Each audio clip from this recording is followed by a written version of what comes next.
Good evening students.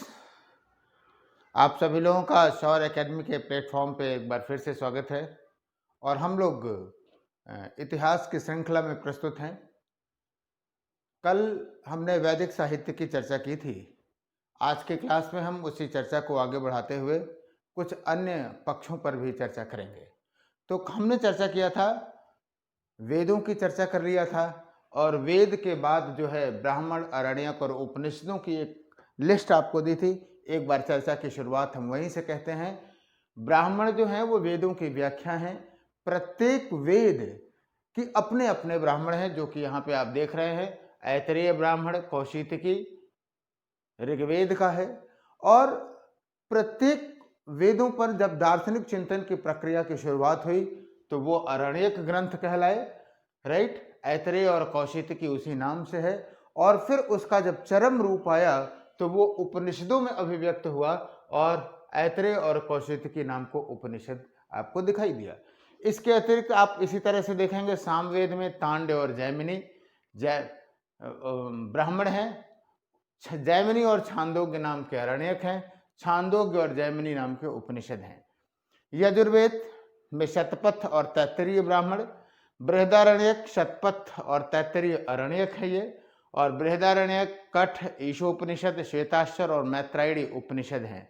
और अथर्ववेद में गोपथ ब्राह्मण है, अरण्यक नहीं है, मुंडक, मांडुक्य और प्रश्न उपनिषद हैं, राइट। एक बात आपको कुछ रोचक बातें बता दें, जैसे हल्की फुल्की चर्चा हम लोग ब्राह्मण, अरण्यकों और उपनिषदों की करना चाहेंगे। जैसे अगर आपसे ये कहा जाए कि सबसे बड़ा, सबसे छोटा ब्राह्मण कौन है, गोपथ। कभी स्टेट पब्लिक सर्विस कमीशन में कभी कभी डायरेक्ट प्रश्न भी पूछ लेते हैं, तो सबसे छोटा ये है।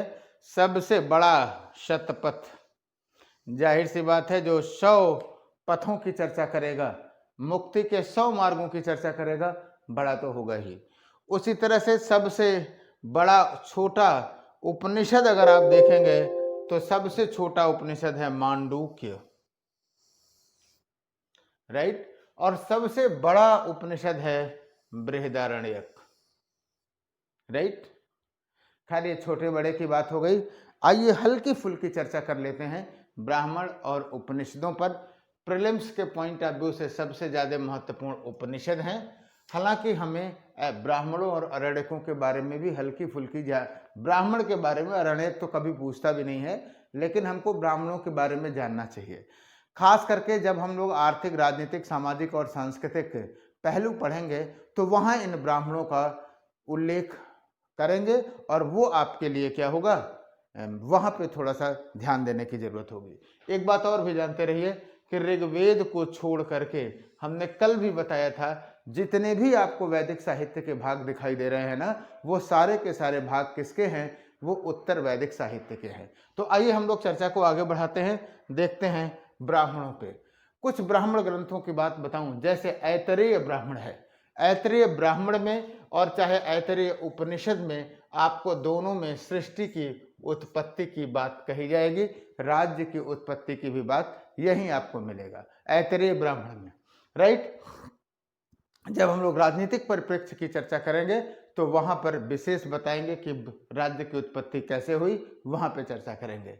उसी तरह से जो शतपथ ब्राह्मण है, हमको लगता है सबसे इंपॉर्टेंट ब्राह्मणों में पीटी के पॉइंट ऑफ व्यू से यही है। यहाँ आर्यों के विस्तार की सूचना मिलती है, जल प्लावन की कथा मिलती है, कृषि संबंधित कुछ क्रियाओं की चर्चा मिलती है, वो शतपथ ब्राह्मण में है। तैत्तरीय ब्राह्मण में महर्षि भारद्वाज के आश्रम की चर्चा होती है और ये कहा गया कि मन ही सर्वोच्च प्रजापति है, यानी मन का जो निर्णय है वो उसकी बात को माना जाना चाहिए। तांड्य में सरस्वती नदी की कहानी है, विलुप्त होने की और फिर से उदित होने की। षड्विश ब्राह्मण है, उसमें अकाल और भूकंप आदि की चर्चा आपको यहाँ पे मिलेगी। अब आइए हम लोग उपनिषदों की बात कर लेते हैं। जो कुछ उपनिषद हैं, जैसे ऐतरेय उपनिषद हमने बताया, ऐतरेय उपनिषद सृष्टि की उत्पत्ति के संदर्भ में चर्चा करते हैं कि वास्तव में सृष्टि जो है की उत्पत्ति कैसे हुई है ना। बाय द वे यही चीज आपकी ज्योग्राफी में भी चल रही है, ज्योग्राफी की सीरीज में भी चल रही है, भले ही वो रुक रुक के आ रही है, लेकिन आप एक एक बिंदु को समझने का प्रयास करिए, क्योंकि वहां पे भी सर ने बहुत बेसिक से बताने का प्रयास किया है, राइट। उन्होंने तो माइथोलॉजी भी टच किया है कि विभिन्न प्रकार की माइथोलॉजी सृष्टि की उत्पत्ति के संदर्भ में क्या निर्णय देती हैं। फिलहाल कौशिकी में विंध्याचल की चर्चा है, छांदोग्य में इसे प्राचीनतम उपनिषद आप मानते हैं, और यहाँ पे श्री कृष्ण, देवकी पुत्र श्री कृष्ण का उल्लेख यहाँ पे मिलेगा।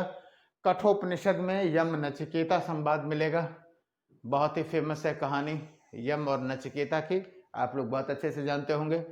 ईशोपनिषद है, ये यजुर्वेद का ही भाग है, जो यजुर्वेद का 40वां, शुक्ल यजुर्वेद का जो 40वां अध्याय है वो वास्तव में ईशोपनिषद के रूप में अभिव्यक्त हुआ है। मैत्रायणी उपनिषद में सांख्य दर्शन की बातें मिलती हैं, मुंडक में सत्यमेव जयते, मांडू के सबसे छोटा है ही है, हमने आपको बता ही दिया, बृहदारण्यक में सबसे बड़ा है, और साथ ही साथ आप जानते रहिए ये फेमस है गार्गी याज्ञवल्क संवाद के लिए, गार्गी याज्ञवल्क संवाद। श्योर है। केन उपनिषद, उमा पार्वती, उमा जो है शिव की पत्नी के रूप में उल्लेख मिलता है केन उपनिषद में। प्रश्नोपनिषद में 6 ऋषियों की चर्चा मिलती है। ये हमने आपको एक जगह संकलित इसलिए कर दिया कि थोड़ा सा आप जानते रहेंगे, आप देखेंगे कि आपके उपनिषदों पे जो तथ्यात्मक सवाल है ना वो इसी के इर्द गिर्द पूछे जाएंगे, इससे बाहर नहीं रहते हैं। बाकी इन स्रोतों का उपयोग हम ऋग्वेद के ऋग्वैदिक उत्तर वैदिक युगीन के चरण में आर्थिक, राजनीतिक, सामाजिक और सांस्कृतिक पहलुओं के निर्धारण में भी करेंगे। श्योर, ये बात क्लियर हो गई। चलिए, अच्छी बात है। अब आइए, हमने जो आपको बताया था उसके हिसाब से कि हमारा जो अप्रोच होगा वो क्या होगा, एक बार फिर यहाँ पे डिस्कस कर लें। हमने बताया कि सबसे पहले हम लोग भौगोलिक विस्तार देखेंगे। आप चाहें तो इसी समय सिंधु घाटी सभ्यता के भौगोलिक विस्तार से तुलना भी कर सकते हैं, क्योंकि जब तक कंपैरेटिव व्यू नहीं डेवलप होगा, जब तक कंपैरेटिव विजन नहीं डेवलप होगा, तब तक आप चेंज और कॉन्टिन्यूटी को नहीं समझ पाएंगे। लेकिन फिलहाल इस चैप्टर में हम लोग क्या करेंगे, पहले भौगोलिक विस्तार को देखेंगे, उसके बाद फिर नेक्स्ट में इकोनॉमिक, पॉलिटिकल, कल्चरल और अदर एस्पेक्ट को भी देखेंगे। एक एक को देखेंगे, कोई जल्दी नहीं है ना, और इसीलिए इसमें हमने समय की बद्धता नहीं रखी है। लेकिन जो हमारे बैचेज हैं, जो पेड बैचेज हैं, उसमें जो हमारी क्लासेज रहेंगी वो कम से कम 1.5 से 2 घंटे की रहेंगी, और वो टाइम बॉन्ड होगा, यानी आपको निश्चित और बहुत जल्द ही हम उसकी योजना आपके सामने रखेंगे कि वो चीज़ें कैसे होंगी, राइट। तो तैयार रहिए उसके लिए भी। फिलहाल इस सीरीज में केवल इतिहास की समझ को बढ़ाने पर एकदम कॉन्सेंट्रेट रहिए। तो आइए हम लोग सबसे पहले देखते हैं वैदिक युगीन भौगोलिक विस्तार। वैदिक युगीन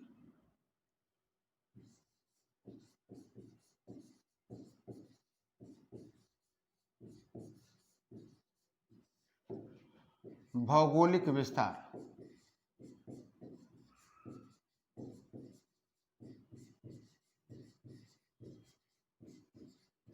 क्या कॉन्सेप्ट होगा?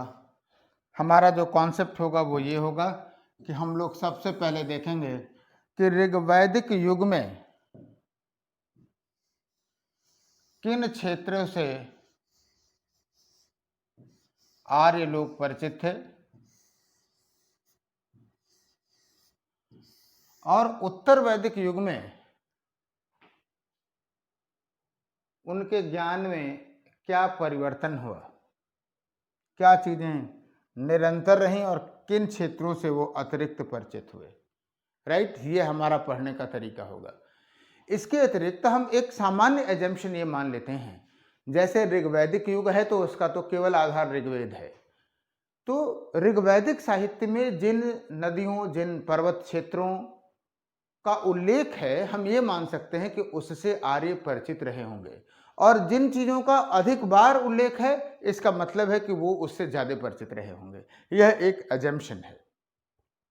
और ठीक इसी आधार पर हम उत्तर वैदिक साहित्य में देखेंगे कि किन किन नए क्षेत्रों के बारे में चर्चा मिलती है। तो शुरुआत करते हैं, देखते हैं। वास्तव में ऋग्वेद के 10वें मंडल में नदी सूक्त में कई रचनाएं आपको कई नदियों का उल्लेख मिलेगा, राइट। और ये नदियां आप ये जान सकते हैं, मान सकते हैं कि आर्य इनसे परिचित रहे होंगे। आइए जैसे आपको बताऊं, सिंधु, सिंधु का सर्वाधिक उल्लेख है।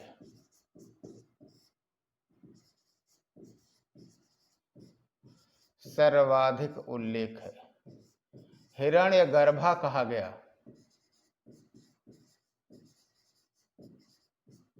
यानी सोना देने वाली, इसके गर्भ में सोना रहता था।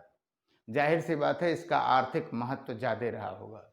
उसी तरह से अगर आप देखें सिंधु, झेलम, आपको बताऊं झेलम में उस समय जो नाम था वितस्ता था, वितस्ता का उल्लेख मिलता है। चिनाब, इसका नाम मिलता है अस्किनी, अस्किनी। सतलज, शतुद्री नाम मिलता है, वैदिक नाम। सरस्वती,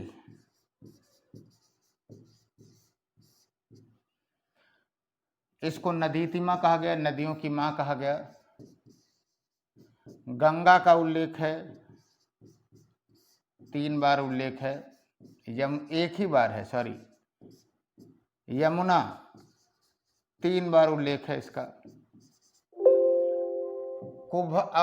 अफगानिस्तान के कुब्रा, काबुल के आसपास है, कुब्रा नदी का उल्लेख है, कुर्रम नदी। गोमल नदी, गोमल 2 है, एक लखनऊ में है, वो वाली नहीं, ये गोमल नदी अफगानिस्तान वाली है। इन नदियों का उल्लेख है। नदी सूक्त में 31 नदियां हैं, उसमें ये है। नदी सूक्त के अलावा भी नदियों का उल्लेख है, जैसे बिपाशा, ब्यास नदी। इसका नदी सूक्त में तो नहीं है, लेकिन इसका उल्लेख है। इसका मतलब क्या है कि अगर नदियों के आधार पर अगर आप देखें तो ये जो सिंधु, झेलम, चिनाब, रावी, ब्यास, सतलज, सरस्वती वाला एरिया है, इस एरिया से, और ये आपका गंगा यमुना हो गया, यह है ना गंगा यमुना, तो इन क्षेत्रों से ऋग्वैदिक आर्य जरूर परिचित रहे होंगे, आप ये मान सकते हैं। ये जो व्हाइट कलर है वो ऋग्वैदिक क्षेत्र है, अभी और भी देखने की जरूरत है। इसके अतिरिक्त अगर आप देखें तो मूजवंत पर्वत, हिमालय के मूजवंत पर्वत की चर्चा है। इसका मतलब है कि ये जम्मू कश्मीर वाले रीजन से भी परिचित रहे होंगे। यानी ऋग्वैदिक लोग जो सप्त सैंधव क्षेत्र था, वास्तव में सप्त सैंधव क्षेत्र को ऋग्वेद में देवकृत योनि कहा गया, देवताओं के द्वारा निर्मित कहा गया। इसका मतलब क्या हुआ कि यह क्षेत्र उनके लिए आर्थिक जीवन से में अत्यधिक महत्वपूर्ण रहा होगा। श्योर हो गई बात? अब आप समझिए, ऋग्वेद में दक्षिण भारत के नदियों का उल्लेख नहीं है। यहीं से कथन कारण के सवाल बनना शुरू हो जाएंगे। तो ऋग्वेद में अगर कथन कारण के सवाल नहीं है, अरे क्या कहते हैं कि दक्षिण भारत की नदियों का उल्लेख नहीं है, इसका मतलब है कि ऋग्वैदिक आर्य दक्षिण भारत से परिचित नहीं रहे होंगे। एक रोचक बात आपको बताऊं, बहुत कम लोग इधर ध्यान दे पाते हैं, आप लोग जरूर ध्यान में रखिएगा। वो ये कि ऋग्वेद में समुद्रों का उल्लेख है, समुद्रों का, समुद्रों के नाम हैं। ये स्टार बना रहा हूं, समझिएगा, समुद्रों के नाम हैं। लेकिन फिर भी ये माना जाता है कि आर्य, ऋग्वैदिक आर्य समुद्रों को सही ढंग से जानते नहीं रहे होंगे। केवल सिंधु नदी में चूंकि विशाल जलराशि है, पानी बहुत ज़्यादा है, इसलिए हो सकता है कि सिंधु नदी के विशाल जलराशि को ही उन्होंने समुद्र कह दिया हो। अदरवाइज मोटे तौर पर यह माना जाता है कि आर्य जो है वो क्या है, समुद्रों से परिचित नहीं थे। नाम मिलता है लेकिन परिचित नहीं थे। ये एक पॉइंट प्रीलिम्स के पॉइंट ऑफ व्यू से समझने की जरूरत है। क्लियर हो गई बात? तो ये रहा ऋग्वैदिक समाज की बात। अब आइए हम लोग चर्चा करते हैं कि वास्तव में उत्तर वैदिक युग की क्या स्थिति है। बहुत ही स्मार्टली चीजों को समझने की जरूरत है कि उत्तर वैदिक क्षेत्र में, ये तो ऋग्वैदिक क्षेत्र रहा, उत्तर वैदिक क्षेत्र का विस्तार कैसे रहा। तो आइए हम लोग देखते हैं। पहला पॉइंट हम लोग देखेंगे निरंतरता में, कॉन्टिन्यूटी में, कि क्या उत्तर वैदिक युग में उत्तर वैदिक निरंतरता, कॉन्टिन्यूटी, कि क्या उत्तर वैदिक आर्य इन क्षेत्रों से परिचित थे जिन क्षेत्रों से ऋग्वैदिक आर्य परिचित थे। आपको बता दूं कि जब आप उत्तर वैदिक साहित्य देखेंगे, अब एकदम दिमाग में है कि नहीं, वेद, ब्राह्मण, अरण्यक, ऋग्वेद को छोड़ करके अगर आप उत्तर वैदिक साहित्य में चर्चा करेंगे तो उन सभी क्षेत्रों के बारे में उल्लेख मिलता है जो ऋग्वैदिक युगीन ऋग्वेद में मिलता है। इसका मतलब ये है कि अगर हम सातत्य की पॉइंट ऑफ व्यू से देखें तो उत्तर वैदिक युग भी ऋग्वैदिक क्षेत्रों से परिचित थे। एक लाइन में जानिए कि ऋग्वैदिक क्षेत्रों से परिचित थे। श्योर? यानी अब आपको सरदर्द नहीं पालना है, बस मोटे तौर पे जानना है कि कॉन्टिन्यूटी ये रही। अब ये देख लेने की जरूरत है कि क्या उत्तर वैदिक क्षेत्रों में, भौगोलिक क्षेत्रों में कोई परिवर्तन हुआ, क्या कोई चेंज देखा गया, उसे जानने की जरूरत है। वास्तव में परिवर्तन दिखाई देता है। कैसे, आइए बताता हूं। जो शतपथ ब्राह्मण है ना, शतपथ ब्राह्मण, शतपथ ब्राह्मण से एक विदेथ माधव की कथा मिलती है। बताता हूं, उस कहानी को समझिए, लिखने की जरूरत नहीं है। विदेथ माधव प्रसंग या विदेथ माधव कथा को समझिए। कहानी क्या थी कि गौतम राहुगढ़ के मुंह से अग्नि निकली यज्ञ करते समय और वो जंगलों को जलाते हुए सदानीरा नदी तक पहुंची। सदानीरा मतलब गंडक। इसका मतलब है कि सभ्यता का जो विस्तार है, इस बार येलो कलर में देखते जाइए, गंगा घाटी क्षेत्र में गंडक नदी तक पहुंची। इसकी पूर्वी सीमा जो हो गई वो क्या हो गई, गंडक नदी हो गई। राइट। इसके अतिरिक्त शतपथ ब्राह्मण में रेवोत्तरा नदी का मिलता है। रेवोत्तरा नदी का मतलब हो गया आपका नर्मदा नदी। ये रही नर्मदा। और कौशितकी ब्राह्मण में मिलता है विंध्याचल का प्रयोग। कौशितकी में विंध्याचल का उल्लेख मिलता है। ये भी रहा विंध्याचल।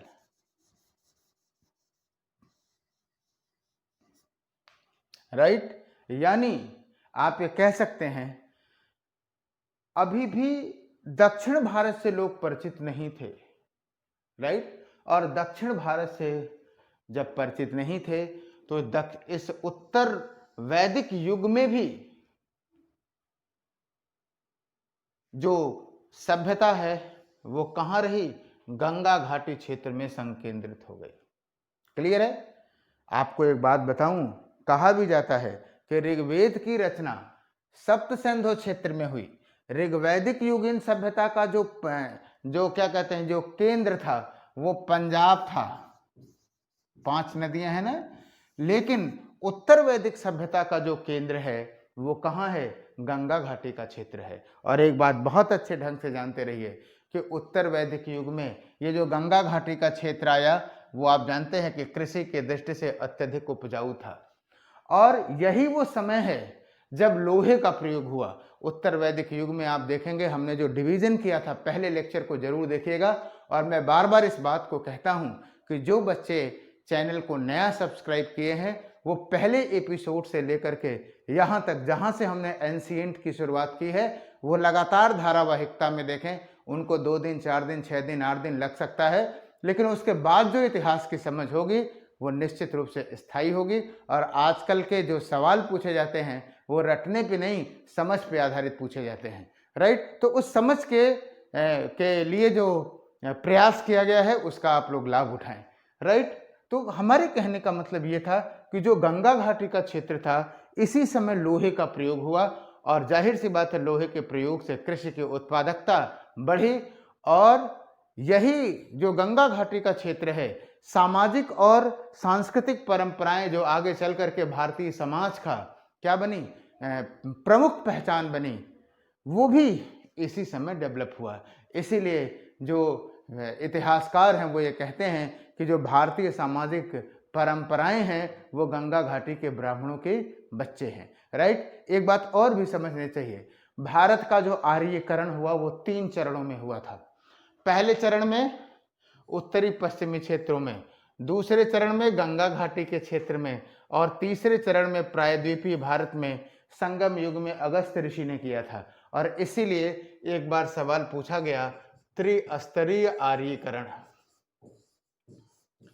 त्रिस्तरीय आर्यीकरण। और आपको बताऊं, किताब खोजते रहिएगा, हो सकता है आपका गूगल भी मिस कर जाए। त्रिस्तरीय आर्यीकरण बहुत कम किताबों में लिखा हुआ है।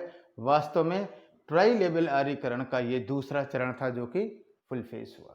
क्लियर हो गई बात? तो अब आपके दिमाग में अच्छे ढंग से समझ में आ गया होगा कि ऋग्वैदिक युग का रीजन क्या था, उत्तर वैदिक रीजन, उत्तर वैदिक युग का क्या रीजन था, है ना। अब आप देखिए, अब चाहो तो इसी में कंपैरेटिव कर सकते हो। पाषाण युग को अगर आप छोड़ भी दो तो इंडस वैली सिविलाइजेशन का क्या था, ऋग्वैदिक युग का क्या था, और उत्तर वैदिक युग क्या था।